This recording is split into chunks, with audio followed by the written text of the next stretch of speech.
Aladdin के चिराग की कहानी तो सभी ने सुनी होगी कि किस तरह चिराग के घिसने पर जिन बाहर निकल के आता था।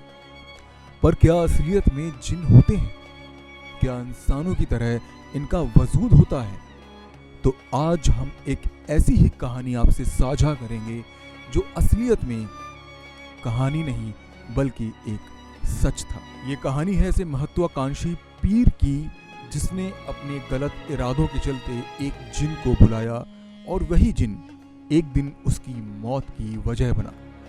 मलेर कोटला के पीर हैदर शेख के विषय में एक कहानी प्रचलित है जिसके अनुसार एक हैदर शेख नाम का पीर एक मस्जिद के मौलवी थे।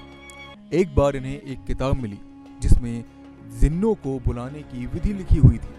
पीर हैदर ने किताब में लिखी विधियों के अनुसार जिन को बुलाने के उपाय किए। कुछ ही दिनों में जिन उनके सामने उपस्थित हो गया।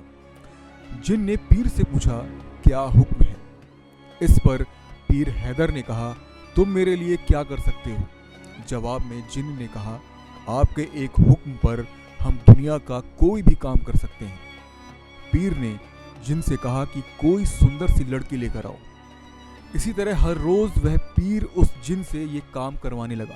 एक दिन पीर को पता चला कि दिल्ली के बादशाह की बेटी बहुत खूबसूरत है। उसने जिन से शहजादी का अपहरण कर लेने के लिए बोला। अगले ही पल वो शहजादी उसके सामने थी। जब ये बात राजा को पता चली तो उसने एक तांत्रिक के द्वारा उस पीर की सारी सच्चाई जान ली और तुरंत ही उस पर आक्रमण करवा दिया। जिन ने राजा के द्वारा भेजे सैनिकों को मारकर लौटा दिया। इसके बाद बादशाह ने एक सिद्ध तांत्रिक को बुलाया जिसने काला जादू करके पीर को जान से मार दिया। ऐसा माना जाता है कि हैदर शेख के मरने के बाद भी जिन उसकी मजार पर आज भी हाजिरी देते हैं। यहाँ पर गुरुवार मेला लगता है और भूत प्रेत एवं ऊपरी चक्कर से परेशान लोगों का इलाज किया जाता है। लोगों का ऐसा भी कहना है कि जो भी इस पीर की दरगाह पर आता है उसे जिन कभी परेशान नहीं करते। नेक्स्ट 9 न्यूज़ से अभिषेक चौहान की रिपोर्ट।